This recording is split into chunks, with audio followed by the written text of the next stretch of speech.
morning, good evening, wherever you come from. How you doing? This is episode 3 of the ZFS podcast, and we're going to be going into where our economy stands. What do we actually do next?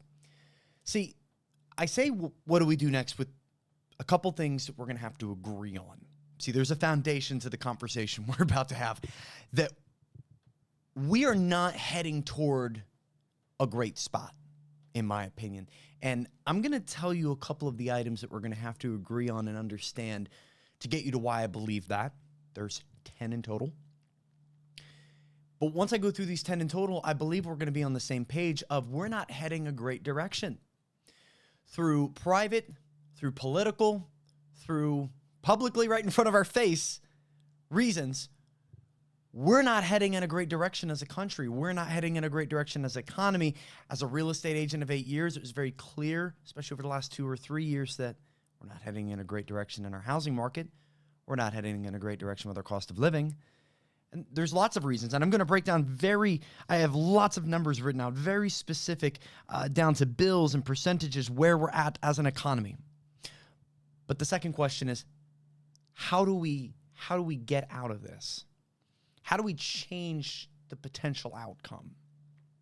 Whether you think it's cloudy or not, I just want to theoretically pose, how do we change an outcome? I'm not juxtaposed against any one specific thing, especially not one political party. I don't do a lean.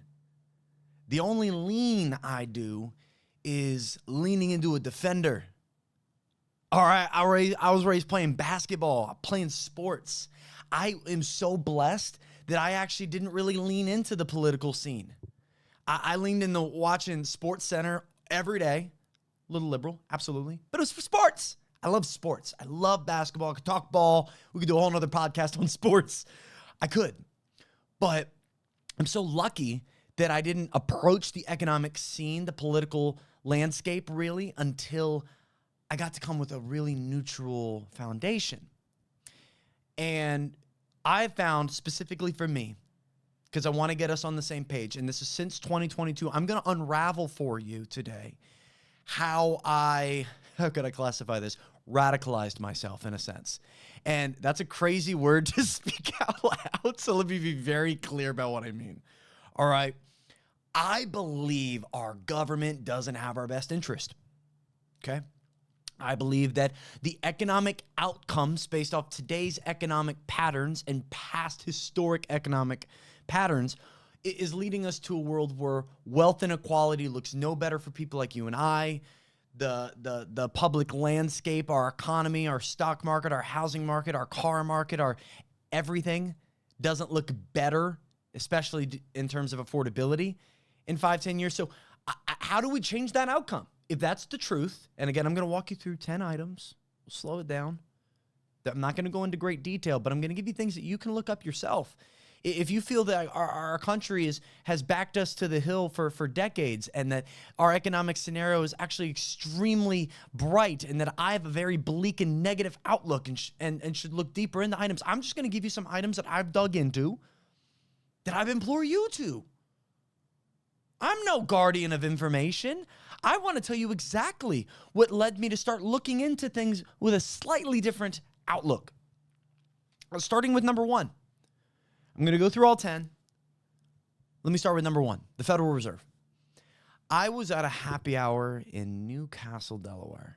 You hear this? There was a Newcastle, Delaware happy hour. And if you know anything about a real estate happy hour, it's awkward. And everyone's there to grow their network, to grow their commission, grow their business. Everyone's there to grow their business. I want to make a connection, somehow get some commission. Let's communicate around something that's going to bring me more value, help me grow. So I had a little bit of a cynical take toward just these events. It's like, why am I doing it? Why am I going? Okay, well, it's what you do. You're an entrepreneur. You go to the networking events. Either way, I go to this networking event, and I'm not good at these. I'm really not good at these. I'm awkward. I'd rather be home with my wife and kid. I'm just not good at these social interactions with people I don't know, and it's gonna sound bad, but don't care to know. So and that's That's something I got to work on. That's ego, because I'm acting as if these people can't bring any value to my life at that point. But either way, neither here nor there. Not a psychology podcast, okay? The Federal Reserve was brought up in a conversation that I kind of circled my way into. A circle of people that's obviously having a conversation. I shoulder my way in. Hey, what's good? And before I know it, I'm checking the list of being here and being involved. And mortgage rates were being talked about. They were starting to go up. The Federal Reserve naturally came up. Well, I found out right then and there, it's not a political entity. It's private. If anything, it's hybrid. That threw me for a wave. And then guess what I found out next? And here's where it started to unfold. How they were founded. When they were founded. Why they were founded. They were founded by bank leaders. 26% of the world's wealth got into one room in Georgia on an island resort owned by J.P. Morgan to create the Aldrich Plan, which would be presented to Congress as what we know today as the Federal Reserve.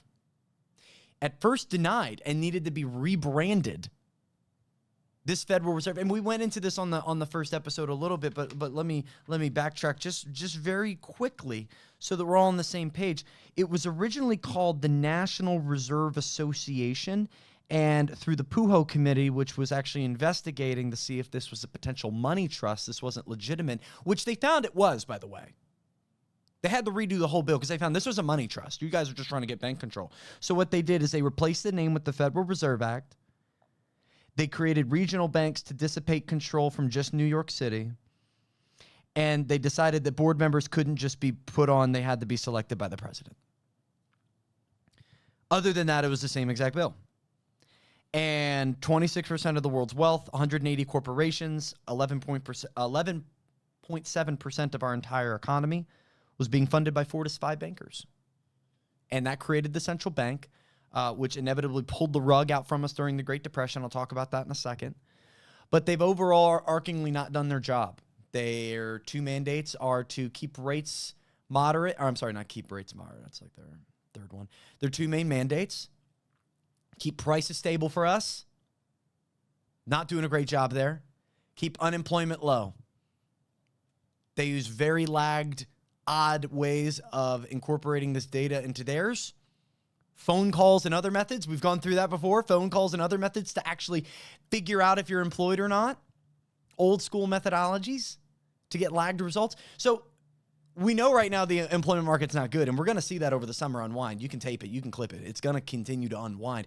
But here's the deal. They're not doing well. And when we look back at 2008 and 2020, when this same exact Federal Reserve was going through it, who'd they hit up? BlackRock and other private equity. So let me walk through the next one. Gold. My second detethering from my prior thoughts about our economy was figuring out about gold. Gold backed the dollar. And in 1944, we decided to tether the dollar to everybody else's currency. 44 other countries. I'm sorry, it was in 1944. How many countries was it? I have that note somewhere in here. I'm not going to dig for it. It was over 100 delegates. I did a whole video talking about what happened in 1971. It's on this channel. I think it's called Where's the Money? And up until 1971, from 1944, other countries could take on our gold if they would like, and they did so by trading in the dollar. Now, per ounce, get this, $35 per ounce of gold. $35 per ounce of gold. We're approaching 100x as of today. It's well over $3,000 gold is now. Wild to conceptualize, but regardless, we mishandled it. I want you to look into the gold pool crash of London. I want you to look into why we haven't actually audited Fort Knox. I want you to look into how we pay out our debtors with our gold from 44 to 71 and how it was actually not okay for us to trade in our dollars for gold. Only other countries and our investors and central banks, they could take the debt out in gold. Meaning if you walk to a bank with $35 in hand saying, I want an ounce of gold. You're like, no, we do loans. What are you talking about? You couldn't. France could. France sent a battleship in 1970 to the New York harbor saying, we want as much gold as we can give you dollars for because we think you're lying. We don't think you have as much gold as you say you do. You're going to run out. And then the Nixon shock happened, 71. Let's go into what happened next. Number 3 for me, the petrodollar. The petrodollar was put in place by 1974. How? Because we went into what was called a war. And we would go into quite a few more of these wars as things would go on. In fact, this war was special. I want to pull out my timeline because I created this timeline. I was tired of hearing red versus blue at this time. When I started learning about these wars, I started thinking, is this all Republican? Is this all Democrat? Who's actually pulling the strings? Why is everything so expensive? I got curious. And I came to this year and I saw the Yom Kippur War. What's the Yom Kippur War? Well, it was a war in early October, religiously backed, in retaliation to Israel for their recent militaristic acts towards Syria and Egypt and land grabs in that same area that have been going on since they were founded as a country in the late 40s. Freudian slip there. And the Yom Kippur War was us going in to defend Israel. Back them. We were allies, remember? And what was going on was also this embargo, an oil embargo. What is that? It was when it's petroleum. Petroleum producing countries of the world said, we're not giving you oil anymore, United States. You're backing Israel? That's our sworn enemy right now. Look what they're doing to our people in our area. Oil embargo. So we went in and negotiated, and we created this thing called the Petrodollar, which basically meant, hey, we're going to assist you in being able to sell your oil. All right? Does this sound good? We're going to keep backing Israel. Be very clear. We're going to keep doing that. We'll get to that. But we're going to create this petrodollar that now allows you to trade oil between all these other countries just using the petrodollar. And anytime the petrodollar gets used, it gets factored into our economy. It bolsters our dollar. And you're going to have to keep dollars on reserve in order to now trade gold back and forth, or oil back and forth. Liquid gold. It's a long way to summarize. We basically profiteered. That was our first profiteering move toward war. Because now the very thing that is fought over most, that is located in the areas we fight in the most, is now creating scarcity for it. Also, all countries, in order to run their countries, and especially to fuel the industrialized sectors of their wars and their militaries, need oil. So we've just created a world where our dollar grows because of war. We don't even have to get into Boeing and Raytheon and all these independent contractors that build the things and clean up afterwards and get paid from the whole cycle of war. We don't got to get into all that. I'm just giving you things to look into, things to think about. But ultimately, number 4 for me is trade and war. We've profitized war, and trade of the dollar, trade of oil benefits the dollar. If the petrodollar were to disappear, we really wouldn't have a backable anything for our dollar. See, we lost gold in 1971. We're no longer backed by gold. And the petrodollar is the sworn enemy of an organization named BRICS, B-R-I-C-S. It's Brazil, Russia, India, China, and South Africa that are growing alliances with more countries every single month, it seems, with one common goal: to de-dollarize the planet. It's their main goal. It's on their office stamp. You walk in and it's on like the above the door hinge or the door frame. You know, like when you got to slap something, it's a little quote. You're like, yeah, I'm coming to work. Jersey Mike's probably says, make great subs. Do it for BlackRock, Blackstone. Do it for private equity. Theirs would say de-dollarize the planet. It's their motto. The petrodollar is the number one item that they're trying to undermine because they could simply find a new way to transact oil between them. And they're not getting a lot of momentum, but we're not helping. BIS, number 5. This is the Bank of International Settlements. And just to be very summarization of all of this, they are the central bank of the world. They're based in Switzerland. They are completely confidential. They don't release their meeting minutes. You don't technically know exactly who's on their board. We just know central bank leaders. And they create guidelines for worldwide policy that, though aren't law to all these countries, they all agree to follow these guidelines. There's been 3 iterations they put out. They're working on a 4th, which is a big variant of 3, which would actually favor gold as just as valuable as the dollar, if not more. And that's why central banks across the world, China, America, everybody in between, is buying up and storing up gold. Why? Because they see the shift is incoming. We'll get to that. BIS. They reformed World War I, post-World War I, for reparations for Germany. Very quickly, Great Depression happens. Great Depression happens, and they shift their priorities. Instead of just reparations for Germany, we are now focused, since we're all together, because we're a bunch of central bankers that run pretty much the entire GDP of the planet, 95% of the GDP of the planet.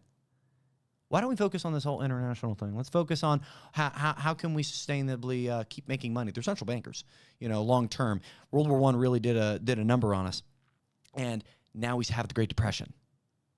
So things quickly shifted, and they started just making rules. They started just promoting policy and getting all the central bankers on one little joint plan. They can't be audited. They can't be attended by anyone outside of the member list. They can't even be arrested, nor tried. They fall outside of law because they were formed by an international treaty post-war. I think you know where I'm going here. The very Federal Reserve that's in place is monitored by another group who have just as equally, if not even at a more macro scale, plans for world domination. They've said things like getting the dollar out to bring in gold. They've talked about these items publicly in quotation. The dollar could move out. We have gold. The Great Depression, number 6. I learned the Great Depression could have been prevented. There was one bank that failed that domino affected every single one else. It was in New York, and it was preventable by the Federal Reserve. The very thing that was formatted within the last 2 decades at that point could have prevented it. Milton Friedman, an incredibly well-renowned economist, an OG, as they would say, proved it in his book. And not only did he prove it, then on his 95th birthday in 2001, maybe it was 2002, I wish I had an AI fact checker coming up with me as soon as I was saying these things. Don't trust anything I say. Look up everything. Have your own opinions, please. It's okay to disagree, by the way. It's okay if some of these are tough topics. I'm not even getting to the 9th and 10th one. They're the most uncomfortable to talk about. Don't look at my notes. You can look at my notes. The Great Depression could have been prevented.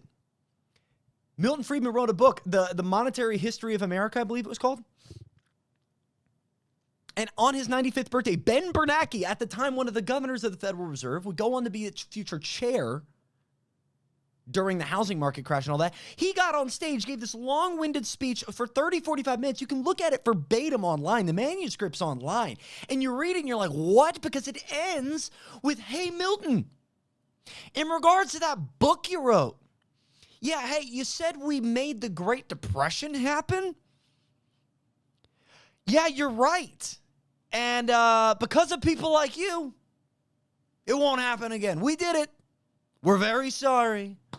We're very sorry. It won't happen again. Because of great people like you, I know many people. And I gotta say, what a guy, Milton. No, they caused the Great Depression, at the very least allowed it. Rates were low for so long.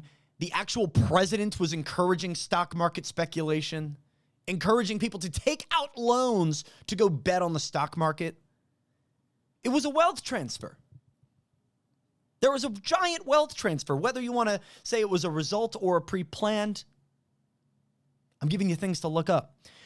The bailouts and printing. Since 2008, we've created this thing. It's brand new. It's not something we've done throughout the decades, just so you're aware. It's called quantitative easing. It's what you and I know as money printing, and it is not normal. It is not normal. Governments create what are called bailouts, and we've seen plenty of those from 01, 08. We saw bailouts that came from COVID on. there's been plenty. Trillions has been added to our economy. There have been plenty of different instances where banks got checks, but can we point back to one time where it actually benefited those that were affected most deeply and most severely by those very crashes? Let's look. 2007, 2008, we have a housing market crash. Does any form of bailout come out that actually helps homeowners get back into their homes, prevent future foreclosure, keep people in their homes, assist people financially? Or did they bail out banks? They bailed out banks. In fact, they hit up BlackRock, which we'll talk about in a second, to consult them, buy up toxic mortgages, and we even paid a consulting fee, consulting our Federal Reserve on basically how much money they should print. They did so 4 times from then we get to COVID. Bailout city, baby! People were struggling. People didn't have jobs. People lost jobs. Entire economy shut down for a little bit. People were encouraged not to even leave their home. It was enforced for a good bit. It felt like they lost power in keeping people at home after a little bit. I remember that. It was so weird. We sold homes, right? We sold homes. And here, it's like, do we tell people, no, you can't look at this house. This person wants to sell their home. You're pre-approved. We can't do it. No, that's not what happened at all. And led to the price increases that we saw because no one wanted to sell their home, and there were a lot of people with low interest rates that could have gone and got mortgages, so they did. And so we keep printing money, we keep bailing out. We keep printing money, we keep bailing out. And we have created, since 2008, a macro corporate favored capitalistic society that is completely neoliberal to its core, that's completely industry first over person to its core, that since the Dodge v. Ford case in the late 1910s, we have seen very clearly what that court judge decreed, which is that the shareholder is more important than the population, the normal person, the regular American. The shareholder is more important legally. So that leads us to a world where we're printing. What happens? The wealth gap keeps growing. Number 8. The wealth gap keeps growing. Number 6 was the Great Depression. 7, bailouts, printing. 8, wealth gap keeps growing. And we know it's going to keep growing because this thing called the Cantillon effect. The Cantillon effect was something a French economist, catch me here, French economist. What is one thing we know about France and their economies, especially their economies in the late 1700s? They had a riot. Yeah, the raiding of Bastille. They cut off the guy's, his noggin. They got it off. And they did it because of the wealth gap. They did it because money kept getting added. It kept getting hoarded to the top. There was a guy who actually was put in charge of cutting waste and that it would help the wealth gap, and it didn't. They ended up keeping it with the elite. And so what they did is they said, hey, we don't like this anymore. And they started offering them. So this guy named Richard Cantillon, who is, I believe, an Italian-French economist, kind of predicted what was going to happen because he said, every time you guys add money, every time we print, every time we keep bringing more money into our economy, you guys just keep hoarding it at the top. The people closest to the money printer got richer. And what Richard found was that they kept doing it almost on purpose in some economies because they knew the facts. It stays within the government. It stays with the big banks who originate the money into our economy, and then it's the asset holders within that economy. Nobody else benefits. At the very least, if you own a home, at the very least, if you have a stock market account, at the very least, if you have a savings account, which I'm going to walk through some of these numbers, they're drastic.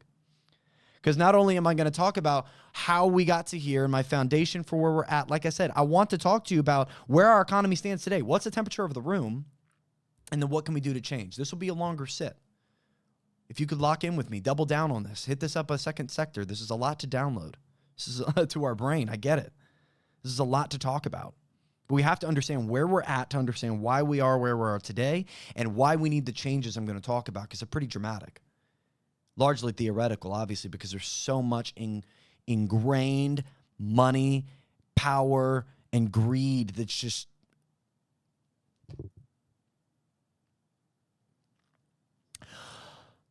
Number 8 is the wealth gap because the wealth gap keeps growing, and with that gives the superpower of lobbying to only a specific amount of people. Lobbying was originally created to send people to the lobby outside of where the lawmakers met. The lobby, they're lobbyists. to talk to the lawmakers because we were at work. We were at work and supporting our households. These guys said, what if we go talk for you? What if we go tell them what to vote for you? We'll represent the people. We'll be in the lobby for you. We'll be lobbyists. Those people eventually started taking bribes.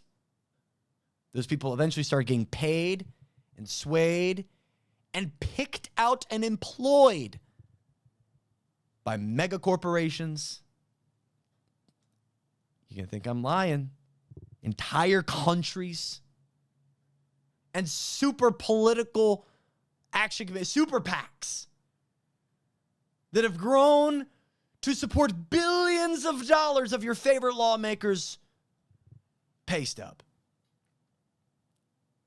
Insider trading, lobbying out of control. Since the Citizens United, what was that? The people, Citizens United, was that what it was called? The act? Basically allowing unlimited campaign contributions. Lobby as much as you'd like. It's un-American to say, just because you're rich, you shouldn't have a say. But that keeps growing and growing and growing to the point where now nobody else can lobby.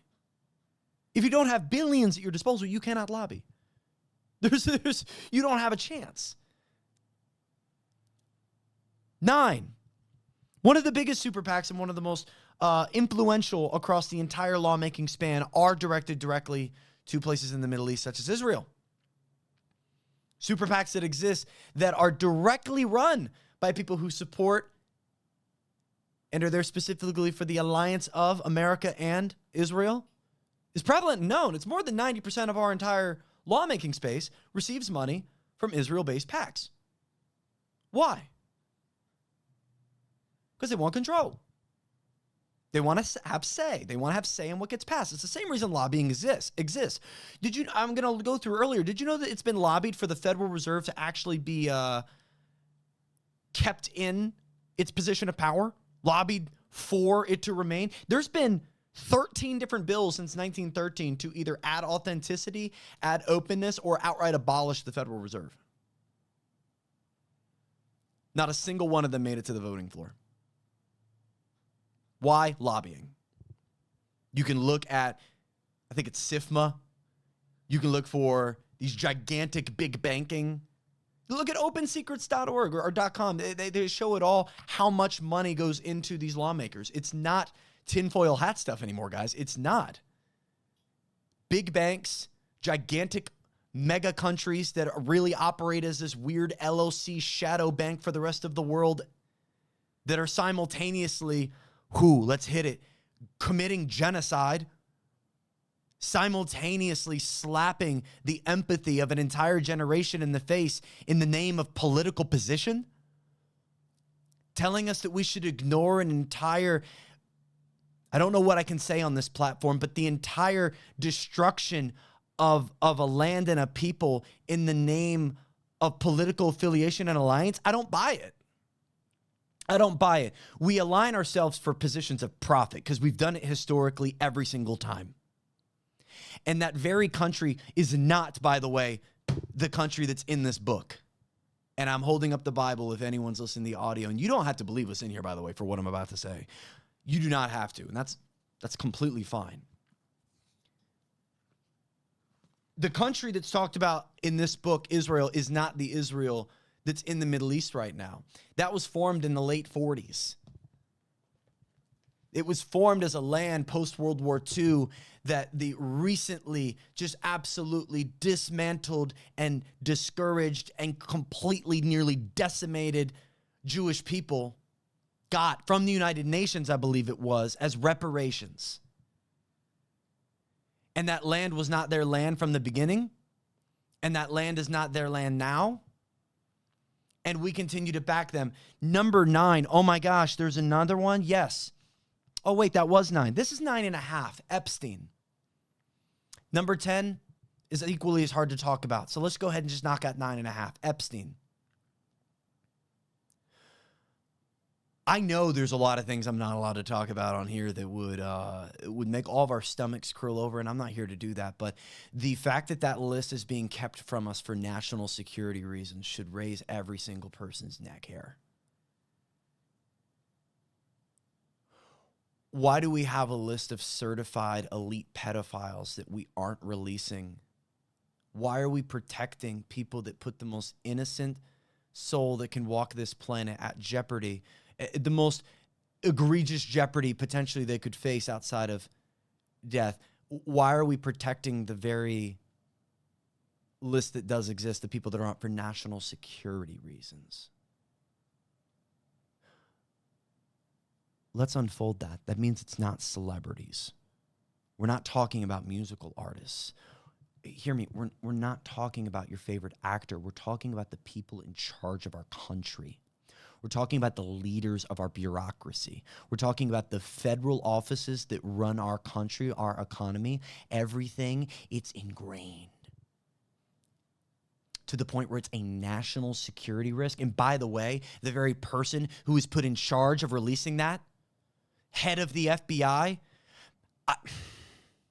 how many times I listened to this man talk and how much I back this man to the hill to get his position at the head of the FBI, to promise that we're going to receive that Epstein list publicly within 48 hours, only to completely ignore every single person that supported his position and him getting to it. Kash Patel. For him to just vehemently ignore what he promised. And for Pam Bondi to give us this weird thing with a truck and all the files, and we got to sort through all the stuff, and there's so many terabytes of data, you would be just beside yourself. Release it. Release every single person. So I know we don't need to have victims involved, and we need to keep it clean. And I find so much BS within it, I can't even explain it. We're protecting pedophiles for politics. It's sick. And I listen to people like Tim Tebow get on and talk about the pedophilia and trafficking that goes on of our children, of the very people that we see walking in our streets. Hundreds of thousands of men, married men with kids, even, that we have all this technology, all of this AI, all of this data on our people, and we can't even for a second spend a lobbying dollar or a bailout account even once outside of the big banks. We can't focus our attention for one moment outside of the money to bring some form of justice to what unfolded in front of us, to learn that our entire leadership might be under some kind of blackmail. And by the way, you don't want to know that Epstein has insanely deep ties to Israel, the Mossad. I'll rely on Ian Carroll and people like Candace Owens if you want deeper voices on that. Let's talk about the economy, because number 10 for me is the private equity. Private equity has sunk its claws into our economy, into our retirement accounts, into our stock market, into our retirement, not only funds, but our retirement homes, our healthcare centers, our child care centers, our senior care centers, our food, our media, our politicians, paid off, lobbied, or owned by private equity. They wreck our economy in so many different ways that I could spend the next hour and a half walking you through it. And by the way, comment if we should. If we could just do a whole breakdown on private equity, we can. Would love to. You let me know what you want. I'm happy to put the research and time into it because I think it's worth it.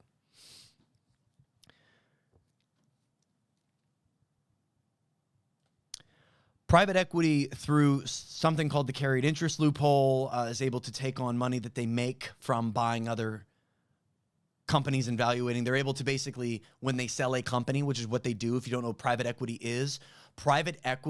is ownership over companies that aren't publicly available. So the stock market's publicly traded companies. Private equity only deals in companies that aren't on that market. Private equity. Public equity is the stock market. Private equity is this. And it is a shadow banking cartel that runs and manages trillions of dollars of the world. If you were to put just BlackRock in a room by itself, it has a GDP that is similar to a country. To be very clear, of the 11 trillion plus that they manage for their investors, if you were to measure it against other countries' GDP, to say who's the biggest, who's the smallest, they would be the third biggest economy on our planet. They're only growing, they've only inflated, and that's only one of them. Blackstone, often confused, completely separate. Vanguard, Street Corp, and those are only the fancy names. This is happening from everywhere in health and finance to HVAC companies. Healthcare facilities, housing, how we divvy out debt, how we carry debt, insurance companies. They don't just buy homes, by the way. They own they own stake in builders, insurers, lawmakers, title, the supplies that gets the wood to the builder, the portfolios. They don't go to the closing table, buy one. They buy an entire company and now own 30,000 at a time. Blackstone is recently building build-to-rent neighborhoods in California and Texas. They see the forest for the trees. You're going to rent and be happy about it. Why? Because home ownership is getting out of hand in terms of affordability. And they see it.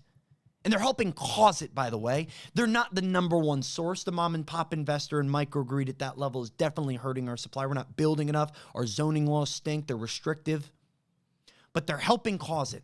And they're so knee-deep in everything that we can't remove them because it would topple our entire economy. It would topple the stock market. It would topple our capital flow. So how do we change things? Do we just kind of sit and wallow? I'm not wallowing. Are you wallowing?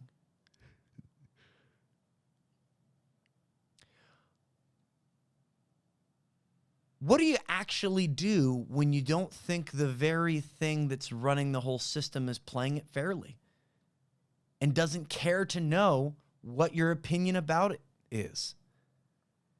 The way it was founded, the way it was run, the way it is acting now is in the favor of the wealth, in favor of the consolidation of power. It's not red versus blue. It's always been about green. It's always been up versus down. It's always been the Bug's Life. You ever seen The Bug's Life? It's funny, watching movies with my daughter, a lot of these movies that went really over my head with the symbolism. See, A Bug's Life is interesting. A Bug's Life takes this, just tiny little colony. I don't know if they're big or large, small or tiny. I don't know, actually. They're colony ants, normal colony of regular, everyday working ants that were working to create food supply. Now, the crickets, or grasshoppers come in, the ability to fly, by the way, that's pretty big in that world. As a bug, I'd assume. Being able to fly versus having to walk everywhere. The grasshoppers come in and like, hey, right, you guys are doing a great job here. And we see there's a lot of birds. So we're going to protect you from the birds. And in exchange, we're going to get all your food. A lot of the food. And by the end of the movie, I'm watching with my daughter. I'm locked in again. I haven't watched Bug's Life from this perspective in a long time. I'm seeing this entire colony of ants that are just like, oh, we just got to continue to give and give and give and give and give. We have less and less and less and less and less. And by the way, we're doing all the work. We're gaining and creating all the resources. We're the reason these companies are so productive and profitable. We're the reason, through blood, sweat, and tears of the blue-collar, hard-working American in this economy, we're creating this flourishing wealth. Side note, I'm on an app called RedNote. RedNote is Chinese TikTok. That makes you uncomfortable because you're over the age of 45. I get that. But RedNote doesn't know my email, doesn't know my phone number, doesn't know where I live. It's just an account. Frankly, if they did, I wouldn't be too concerned about it because Meta and Facebook and the Patriot Act's results have led to the government probably having already known that, and all these publicly data trading companies know that. Who cares? My data's gone. My data's gone. Maybe I'll hold close to my social, but that's a far stretch at this point. What am I getting to? I'm on this app called Red Note, and the amount of commenters that are from China that see my content, I post very similar content to what I post on TikTok there. A lot of wealth inequality, a lot of what's going on, a lot of the dollar, a lot of the housing. So many comments. They're like, wait, I thought all Americans were rich. Wait a minute. We get told all the time that you guys are just a bunch of arrogant, overweight, just really wealthy hamburger-eating people. You're not? More than the majority of your people are living paycheck to paycheck? More than the majority of your people are feeling like they can't save money? More than 600,000 people are homeless? There are millions of kids that will go to bed hungry.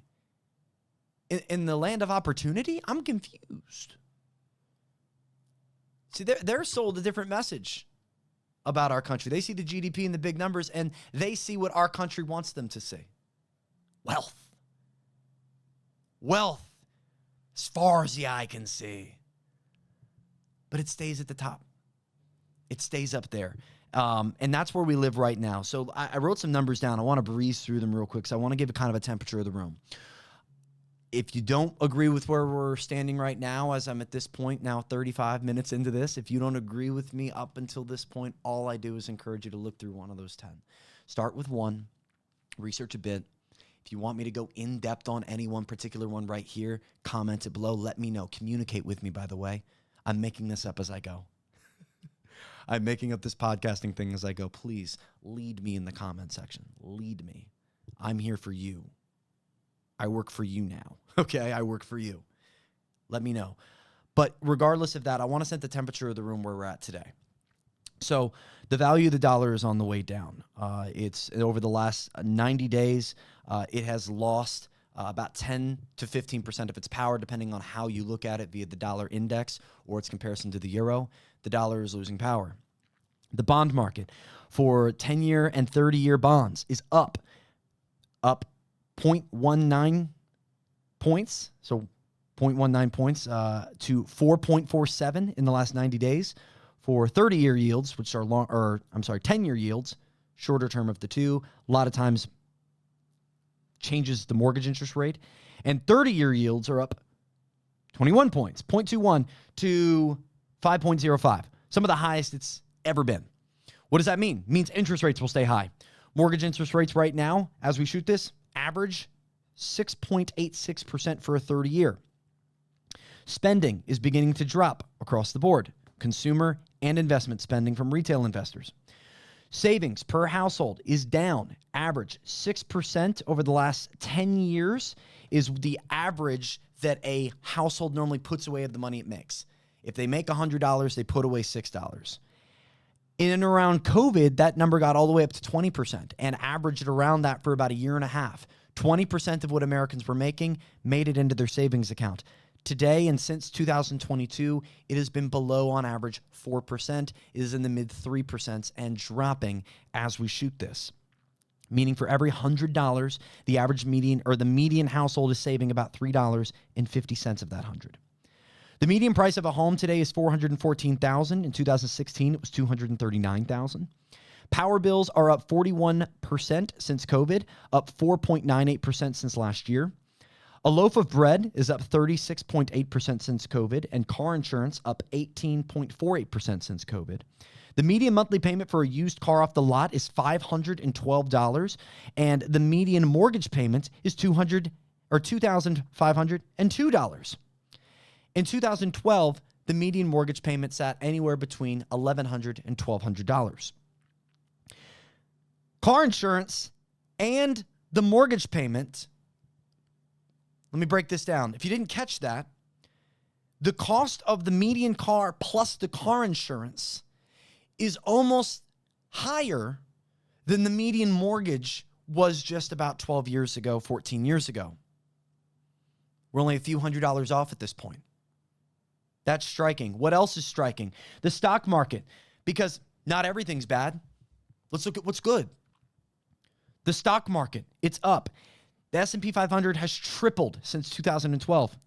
Why? Private equity, stock buybacks, and inflation. Retirement accounts are up 46% per household from 2016, IRAs, 401ks. Home values are up 47% since 2020.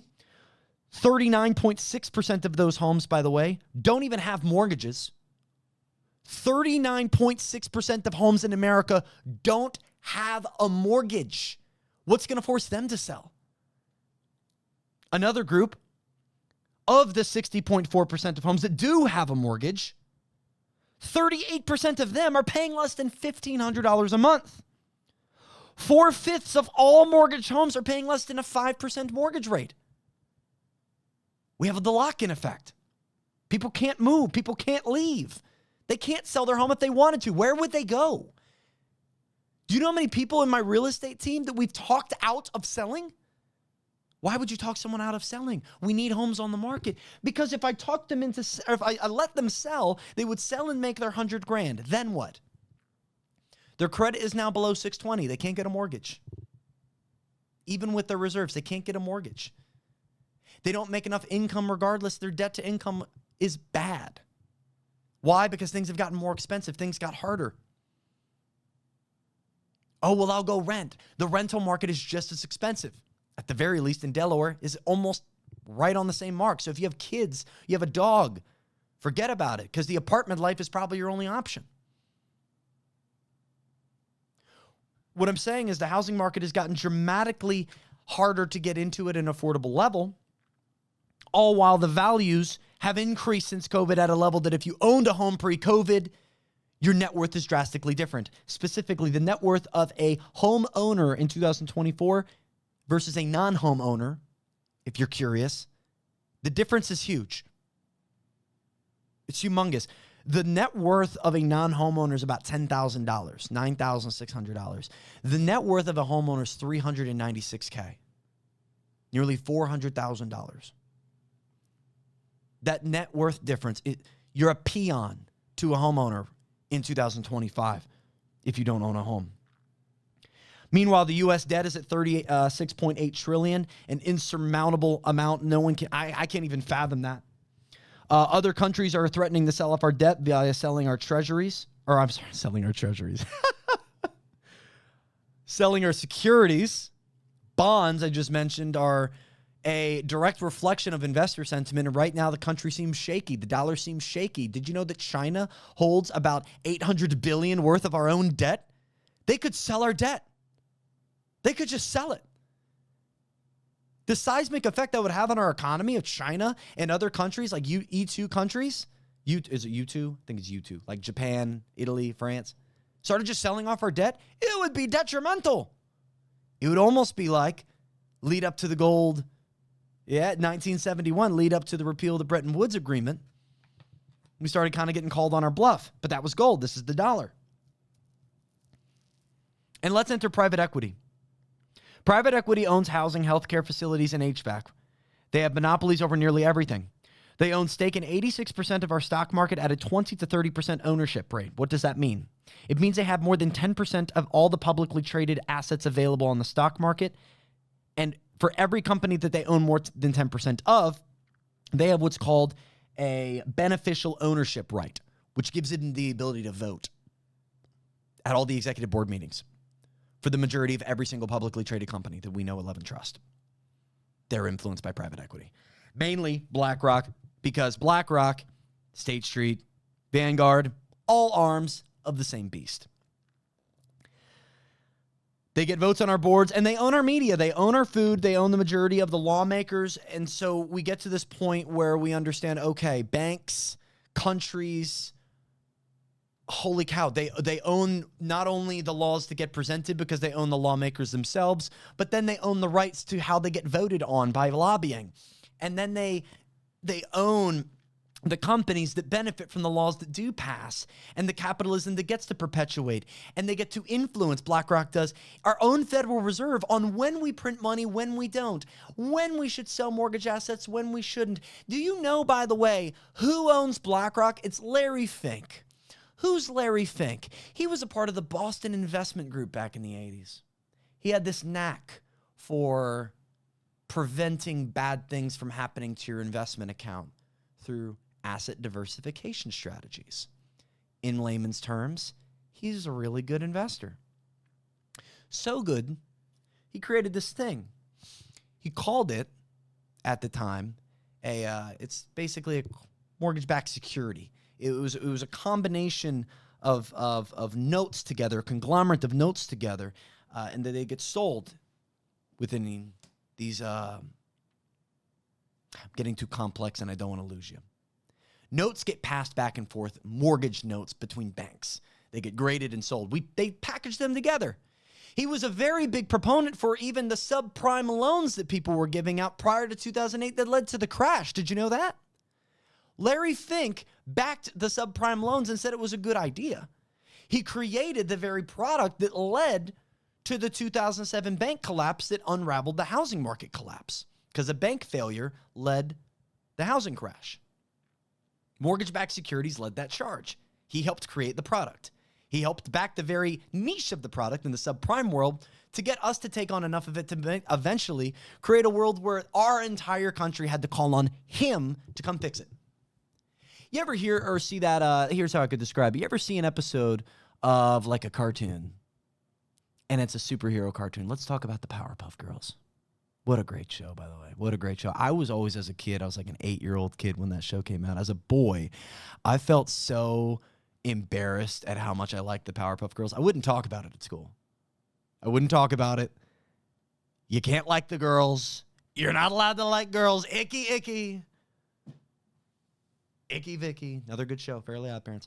But in that show, there was an episode where they were fighting this villain, but the villain was the hero of the town. See, the hero of the town positioned himself in the public's eyes as this hero from saving everyone from these big issues, saving everyone from these big problems. But the thing is, he created the problems. He would secretly create the issues. He would kick the dog across the street so that it was about to get hit by the car, and then he would dive in to get the dog before it got hit by the car. And everyone's like, oh my God, you saved the dog, but no one saw him kick the dog. That's how I view our Federal Reserve right now when it's looking stagflation in the eye and it's telling us, oh no, we're just going to wait for the numbers. How about we look what we have in the eye? Why can't we look the beast we've created in the eye? At the least. At the least. So what changes could be made? I have a couple set, but I also was curious on different opinions. So what did I do? I gave my entire outline to ChatGPT, actually, to get a few ideas. I have 3 ideas that ChatGPT gave, and then I have some of my own. This is where communication can be pivotal, y'all. This is where a community could even form. It doesn't have to be here. Could be in anyone's comment section, could be in anyone's chat, could start anywhere online, really. A community of people who are talking about these problems from a neutral political ground at a humanitarian level. Is that the right word? I'm not against capitalism, not against free trade, but we haven't had free trade since we bailed out banks in 2008 to socialize the losses and then capitalize on all the future gains. It's bailouts for banks and foreclosures for families. That's how we've always printed money. We've never printed or bailed out to benefit or help the people that need it most. We print and bail out to keep the banking systems running, otherwise they'll collapse. And the argument is, oh, if you let them collapse, that's going to hurt you. We can't let them collapse. They're too big to fail because they would fail our entire economy. Yeah, who set that up? Who let that happen? The fact that we have to talk about the dollar in such an inflated term, like, oh, a 70s dollar versus today. The fact that that's just so normal and cool to say that $3 then is 38 now. I don't know if that's the exact number, by the way. I think it's 1971, $3.60 is today's 38. I think it's somewhere in that range. That's crazy. I understand the math. It's crazy. Inflation is theft, in my humble opinion. And it's a theft that nobody has to vote on. It's just done.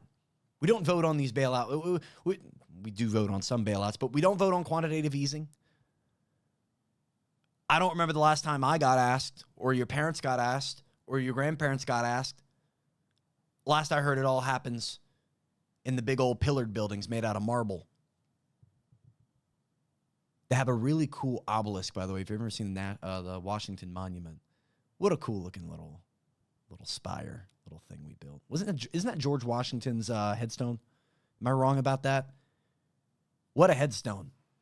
What a headstone for a man who had many slaves. So many.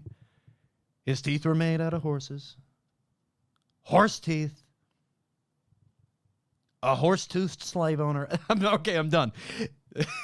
I'm giving you things you can look up. My buddy Sean, our videographer who helps us in shooting and has for the last 6 years now, pretty much every piece of content that's ever been shot long form with a camera, he shoots, and he's incredible. But he's reading a book, and he tells me a lot about what he's learning about the founding of our country. There's just things we need to learn, right? Let's stop just taking in headlines and soaking them in. Let's stop just taking in our Twitter feed, X feed, and soaking it in. Read a book. Read a book. Ask ChatGPT what the book was about. Get the outline, get the cliff notes, watch the video of somebody that already read the book to tell you what the book was about. Book reading is so nice. Sourcing how things got started and why they are where they are is so nice. But let's look at what ChatGPT said. I picked out the three that I thought were most interesting. Number one, it said audit/abolish the Fed. Number two, reinstate Glass-Steagall. Number three, bring back state banking. Thought these were interesting. Let's talk about them. Then I want to talk about my ideas. I have them written down. I should go ahead and put my little bookmarker on them, I guess, shouldn't I? So I don't have to be patient with me. So I don't have to try to find them later, even though now it's obviously taking me longer than I'd like. Person listening to this at their workout is like, this isn't motivating me. I feel depressed. Okay, let's get to the problem solutions. I got that page. I'm going to go ahead and bookmark it. Bop. Abolish/audit the Federal Reserve. Trivia question. I said it earlier in this podcast. How many times since 1993 has our Congress proposed a bill to either add authenticity, openness, or abolish the Federal Reserve? If you said 13, you're correct. 13 times. Ron Paul, very popular for this. End the Fed, his book. I like that idea. I stand on that. Well, Zach, who would monitor our monetary policy? The Treasury? We already handpick a cabinet for running the Treasury. Just add more cabinet positions. Let's get passion back in politics. Let's make them economists, not just former bank leaders, by the way. Because that's all the Federal Reserve is a bunch of bank leaders, former hedge fund managers. How do you think Jerome Powell got so rich? He was a hedge fund manager before he got into the Fed. Most all are. And their buddies, they protect them. We have it pretty much documented. We can go into that a whole nother time. We could talk about the 2008 housing market crash for 2 hours. And I could fill it with some stuff that is going to, honestly, there's going to be at least one thing you didn't know, and it's going to make you think, wow, we really did lose it all right then. The potential's gone right there. But is it all gone? Because one of the main reasons 2008 happened was we got rid of Glass-Steagall. What's Glass-Steagall? That came in, I think it was 1933. It was part of like that New Deal era, get out of the Great Depression era. And we implemented this law that said, hey, banks got to choose. Banks have to choose what they're going to be. You can't just be everything all the time, all at once. You have to pick. You can't give insurance and investment advice and originate mortgages and have basic savings accounts and a 401k retirement. Like, you can't do everything. That's silly. It's called an oligarchy when you allow big companies to do everything. And then when they take up all the power and they're the only option, then you have what's called a monopoly. An oligarchy is just like a lot of little mini monopolies. And private equity makes sure that there's enough mini monopolies so there isn't a big enough monopoly that gets taken down by antitrust laws. So BlackRock is manipulating the world into thinking there are no monopolies when they are. And private equity specifically, not BlackRock, but private equity, they're the shadow banking money that runs the black money cesspool, dark money cesspool that exists in our derivatives market. If you ever look at our derivatives market, I'm getting off topic. Reinstate Glass-Steagall. This would be very hard to do, I gotta say. It would undermine Citigroup, That's grown into a huge conglomerate. It would undermine AT&T, huge communication mogul at this point. It would undermine a lot, and that's probably only naming a few, because this is something like AT&T isn't a bank. That's a bad example. That's more antitrust. But let's look at Citigroup. They do everything. Merrill Lynch, they do everything. Bank of America, they do everything. JP Morgan, they do everything, to include financially back Epstein and all of his ventures. Uncomfortable. Same guy that owned the resort where the meeting was held, the super secret meeting at Jekyll Island, to found the Federal Reserve. By the way, that secret meeting was so secret. You know how secret that secret meeting was? It was so secret that they lied to their family. Men, right? Lied to their wives and children, said, I'm going on a duck hunt. I'm going to be gone for a bit. Have dinner ready when I get home in a week or two. I'm going duck hunting. And what they did is they got on the back of a train in a cab that no one knew about. They used fake names on the itinerary for that train so no one knew they were traveling together. They showed up to a swamp, took a boat across the swamp to a resort that was owned by JP Morgan. At that meeting were Paul Wahlberg, German central banker, Piat Andrew, the Secretary of the Treasury at the time. Why is that person there? Frank Vanderlip, the president of National City Bank, Rockefeller Bank, by the way. Charles Norton, future president of the First National Bank of New York, JP Morgan Bank. Ben Strong, future head of the very first New York Federal Reserve, 1914 he'd be appointed. Henry Davidson, senior partner over at JP Morgan. And Nelson Aldrich, who was the senator who would write this all up, I'm sorry, I just hit the mic. I'm so sorry. This kills me. Listen to this part. Nelson Aldrich, senator, holds a secret meeting. He's a political public figure, lies, gets a bill drafted up, and says, I wrote this. I wrote this. What are you talking about? And even lawmakers were like, yo, this is like really favoring Wall Street. Are you sure you wrote this? We don't like it. And they had to go rebrand and figure it out. And even 10 years post-Federal Reserve, everybody at this meeting would deny that it ever happened. I forget who broke it first, but eventually some of them said, yeah, it kind of happened. Yeah, it happened. Sorry. But they created the Glass-Owen bill in 1913 to amend it, and then they inevitably passed it through the Senate at a 43-25 vote on December 23rd. Ring a bell of a holiday that was going on around that time? It was Christmas recess. They passed it then. They knew that people weren't there.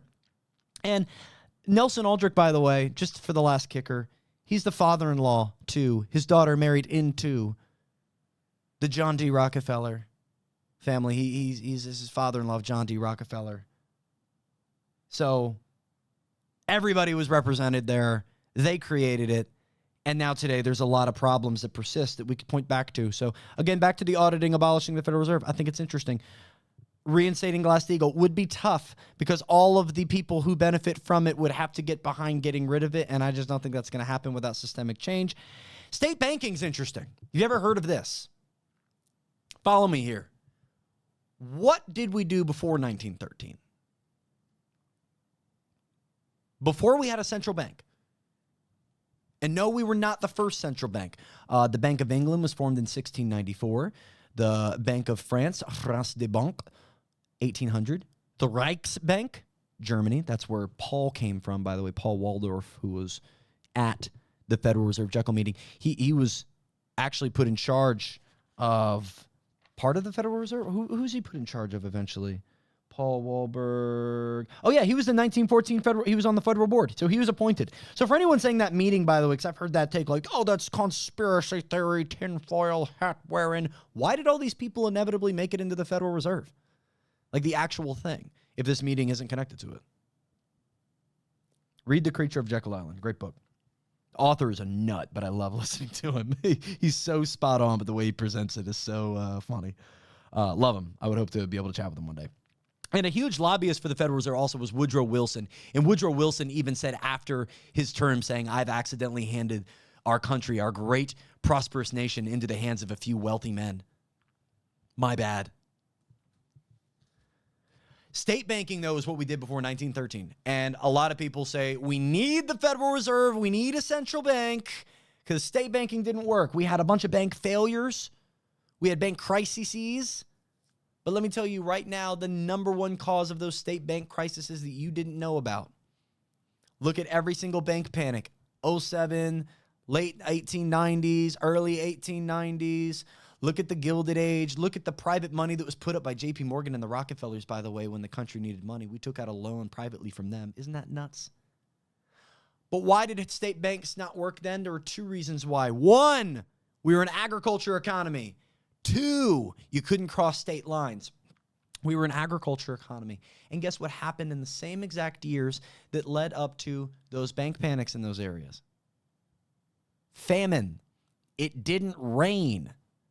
We don't have that problem anymore. Number two, you couldn't cross state lines. If I had a farm in Alabama and you had a bank in Georgia, I could not cross state lines. I could not cross state lines. I could not look into funding in North Carolina. I could not look into funding up in New York. I could not do that. I had to work with my state's bank. Today, we don't have that problem. We could allow other banks to interweave with other states. North Dakota has a state bank, and it actually does remarkably well. Did you know that? Look into it. Giving you things to look into. I want to look into also a few things I think that could be done. So I have two different sectors here. I have shelter shakedown and government reform. Now, here's what I stand on.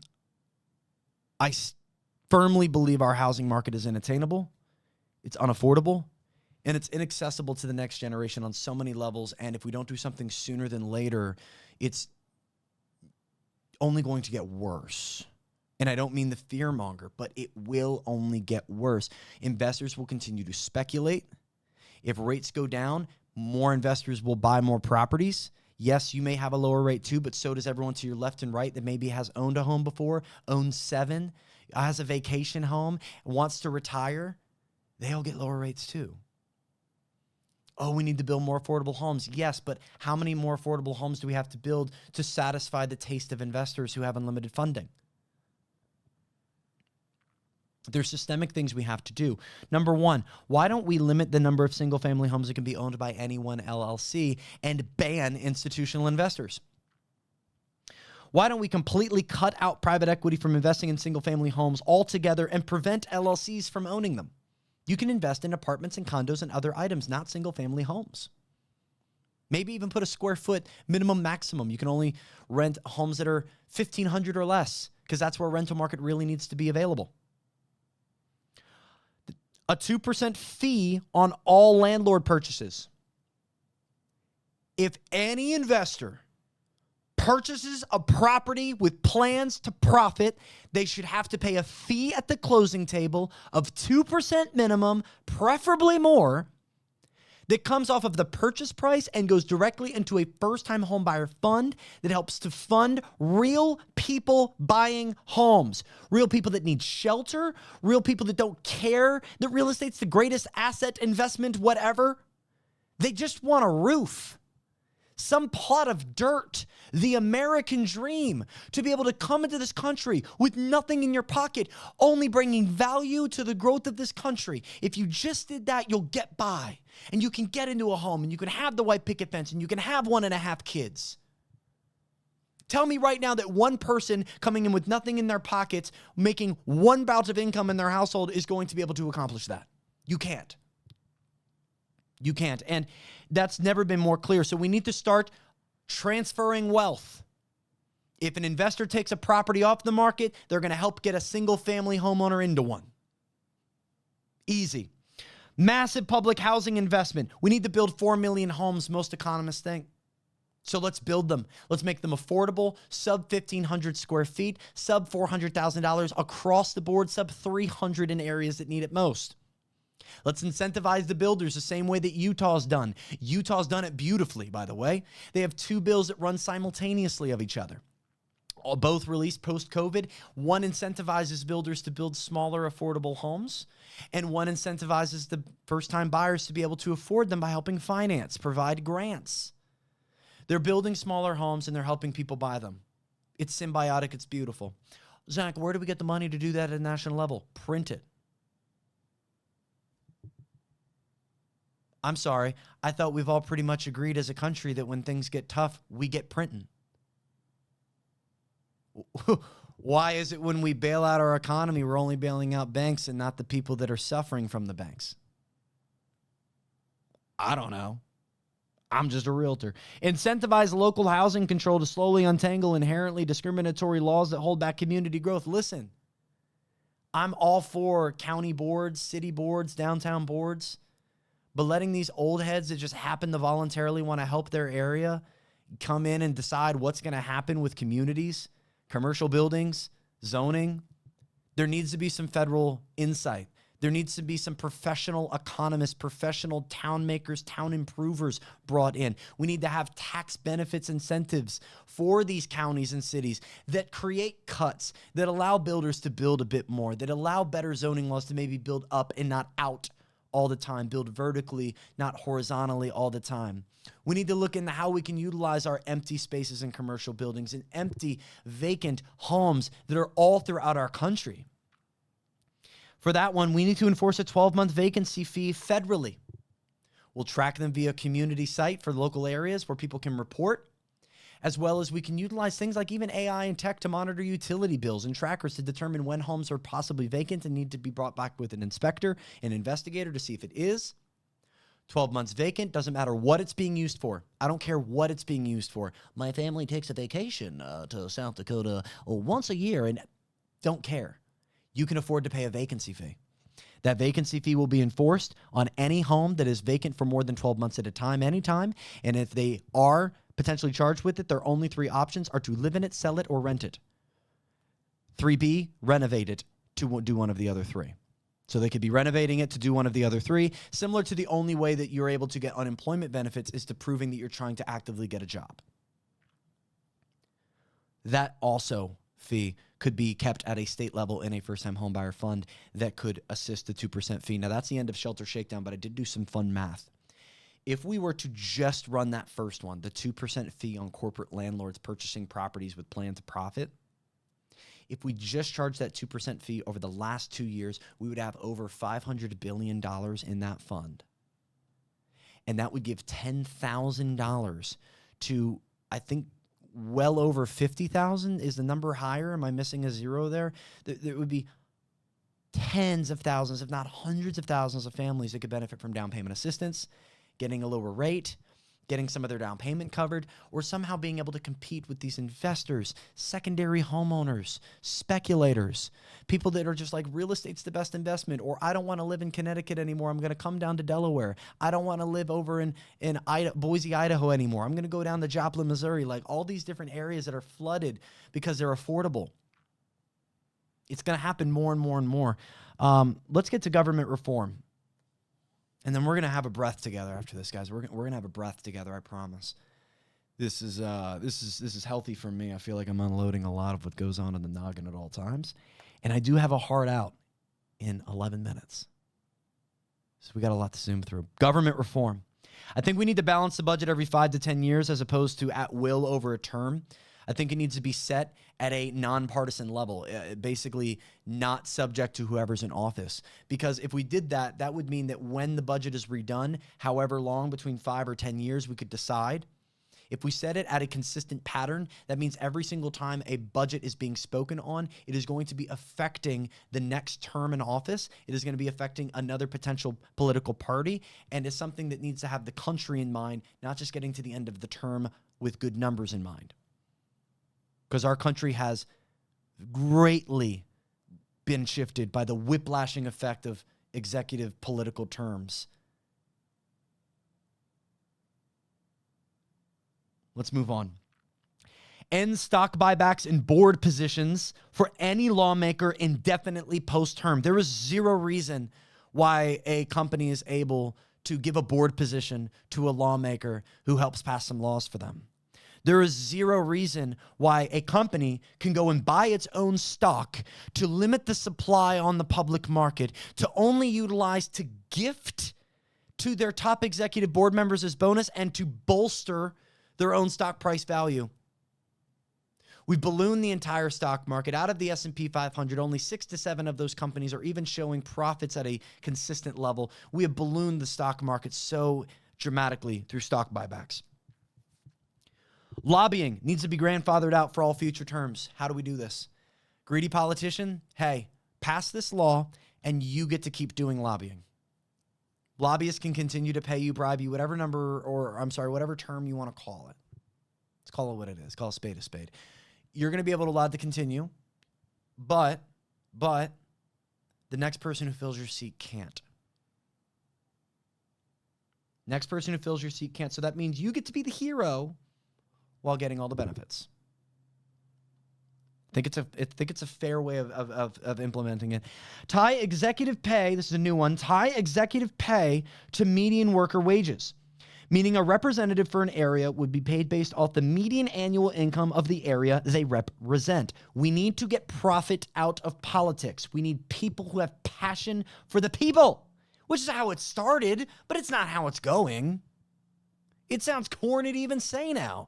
We want people in there that actually care about the people. So say that. It's like, Zach, do you know how politics works? Like a boomer would say, well, Zach, politicians just lie.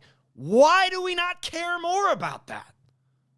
Why aren't we holding our politicians and their pundits more accountable? Why aren't we holding these cabinet positions through political appointment more accountable? Why aren't we? Next one, we need to enforce antitrust laws to dismantle corporate monopolies. Antitrust laws are monopoly laws. And as I kind of referenced earlier, some companies and executives and equity funds are so far removed from even the potential of being considered a monopoly that we need to even look at how the laws are written, to be honest with you. We, speaking of that, need to only have one issue on every single bill that goes through legislation. Oh my gosh, that's so much more work for them. Good. Maybe they golf less, argue less, and we talk about real issues and humanitarian issues more often. And maybe we could even fund them a little bit more through our own domestic payment systems and structures if we stop throwing all of our money to other countries in their wars and proxy warring to get the petrodollar utilized. Man, everything starts connecting if you keep talking about it long enough. 6-year or even 4-year term limits. I'm okay with 8, but some type of term limit. Some type of age limit for all senators and representatives. I get you want people in there that know what they're doing. You don't want constantly a puppy mill of lawmakers who have new ideas. That can create some volatility. But at the very same time, if we had some maybe like the Federal Reserve, they have their chairman, vice chairman. Some leadership can still be involved that's been there for a bit. Hey, this is how we do things here. Welcome aboard. Let's make some laws. Last for government reform, then we're going to take a breather together. Whew. Remove corporate influence from elections by enforcing strict limits on campaign contributions and implementing publicly funded elections. We need to get corporate out of campaigns for politicians. I, again, am not red nor blue. I think that Joe Biden was put in a position unfairly to lead our country. I don't think he had the brain space capability, honestly. I think he was hoisted up for long after he should have been as mentally fit. And I believe that the vote that was had that brought Biden into office was largely between two leaders as options that we kind of all looked at each other and said, these are our best options, Trump or Biden. These are our best options.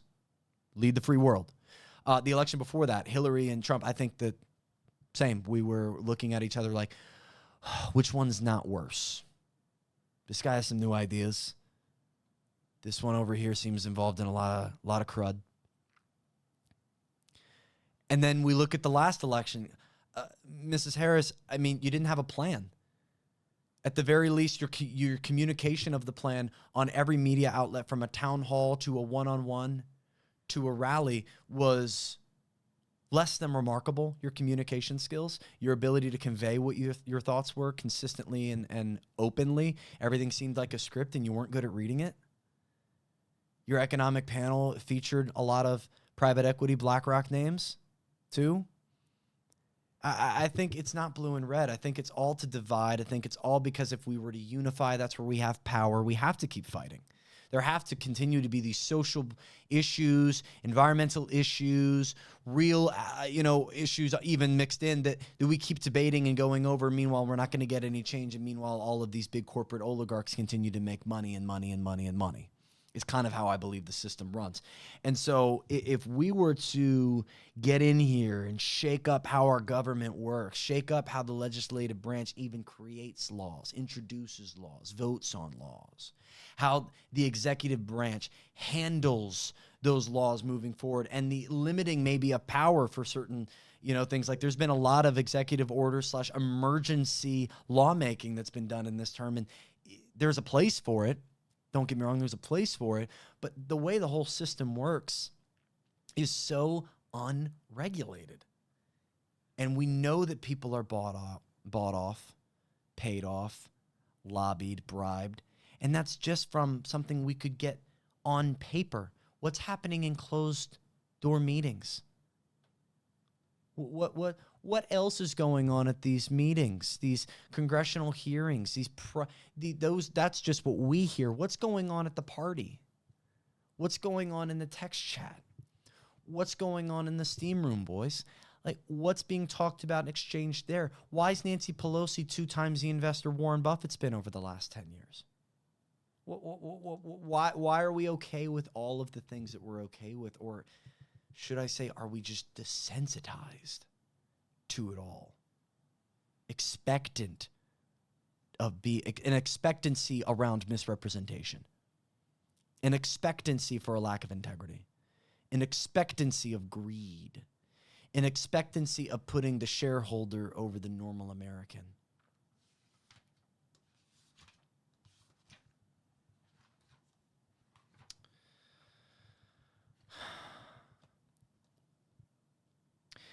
If we're not willing to name the beast, we'll never be able to slay it.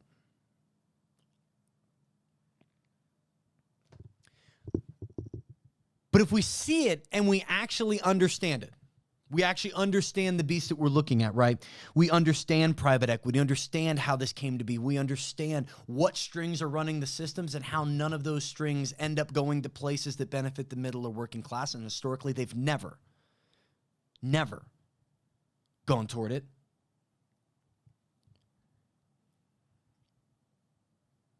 Trying to figure out how to phrase this, but if we can phrase this. Love that my lisp just pumped through your headphones, car speakers, wherever you're listening to this. By the way, I'm making this up as I go. I'm not trying to be self-detrimenting, but I really am. I've gotten so many kind words from you all of like, keep going, this is great, awesome, but I'm still figuring this out. Your feedback, please put it in the comments, please. Good, bad, ugly, tiny things too. I'm looking to improve as a communicator because I believe this information is important.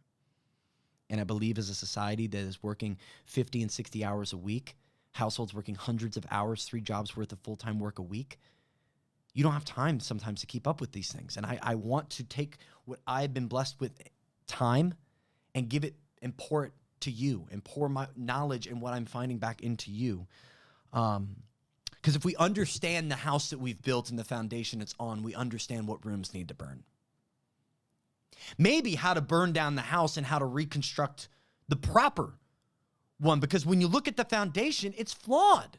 At the very least, we can agree there's a lot of our foundation as a country, as an economy, as a currency, and as our media outlets have us maybe try to agree is not true, but it's flawed. It's cracking. Other countries are seeing it. We're seeing it in the bond market. We're seeing it in securities. We're seeing it in investor sentiment. The Fed rate slowly losing control over what actually happens in the mortgage and car rate market. That's big. That's big when bonds and those rates over there, the yields, begin detethering from what the Fed's doing. That's huge. And when I say burn it down, I'm not saying with violence. With truth, organization, receipts, foundational beliefs that far exceed red and blue. Red and blue are only 2 of the 3 country colors. Where's the white path of neutrality? Where do we not paint a color on it? Where can we neutrally speak about issues that are going to affect the next generation so drastically? Why do we have to politicize everything that is going to affect us? Why can't we have conversations around what AI is going to do to us? The repercussions, the trademarking, the watermarking that needs to be done, the laws that need to be put in place with data and privacy as we walk into this age. Why aren't we talking more about tech and training our young people for it? Why aren't we doing more in the trades? Why aren't we leaning into the fact that we're a service-based economy and dead set on becoming some manufacturing country again? That seems like a downgrade. It seems like a step backwards to want all these factories to come U.S. bound again. Something the elite would never count on is unity. The Bugs Life movie ended with the bugs coming together, the ants getting together and saying, you know what, grasshoppers, we got all of this. We create the productivity here. We're the value. And also those birds, we got that handled. No real issues here. We figured that out. We've learned a lot. You put an 80 grand tab on higher education, but now TikTok and YouTube Academy have taught us quite a bit. Books have gotten us deep from independent independent authors, independent journalists, independent communicators on these platforms that are bringing a neutral message around the filth, around power and greed. The love of money is the root of all evil. And when you say, hey, what's next? I'd say, you tell me. I've been studying it for a while now. Learn about it with me. Learn about it with me. Pick something and learn about it with me. But I'll be back same time next week, maybe before. Same fire, same fight. Let me pray for you. Dear Lord, I pray for the listener today and myself. Man, what an incredible thing. I'm talking in a room by myself into a black fuzzy piece that connects it to this other piece of technology that you've blessed us with figuring out to be able to communicate with the listener. I pray specifically over the person who is listening to this for peace that far surpasses understanding. I pray for clarity in times that we can take meaningful action as we understand and unfold what's happening. I pray for the leaders of this country, that they would be refounded in your love, your peace, your knowledge, detethered from time and space, because you entered time and space to die for what we couldn't do, and that's live a perfect life. You've taken the blame.